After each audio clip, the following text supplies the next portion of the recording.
For Mashable, I'm Adam Falk. Privacy advocates will tell you don't friend someone you don't know, but some Missouri high school students didn't take that advice and reportedly opened themselves up to being monitored by their high school principal.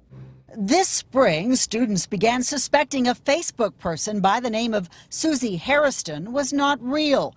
Nobody in the Clayton community actually knew her. But they sure did friend her. More than 300 students and their parents allowed Susie to see their profiles. Until a recent graduate revealed on a local Facebook group that Susie was actually Louise Lassos, the Clayton high school principal. After that, the fake profile disappeared and Lassos went on administrative leave. She officially resigned Saturday. The school district hadn't said whether the allegations are true, but released a statement saying they had a, quote, fundamental dispute concerning the appropriate use of social media. The big issue, of course, is that students didn't know their activities were being monitored, and they never agreed to give school officials that kind of access. But this isn't an isolated incident. Seattle schools reserve the right to punish students for what they say on social media sites in their out-of-school time. Oak Harbor schools can search students' cell phones.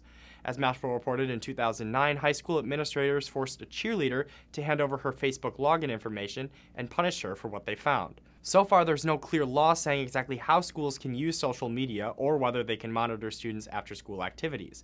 Missouri leaves those policy decisions up to the district. Some states take an even tougher stand, though, like New York, which last week banned teachers from friending students on social media sites. Missouri passed a similar law last year, but it was repealed after backlash from teachers. For Mashable, I'm Adam Falk.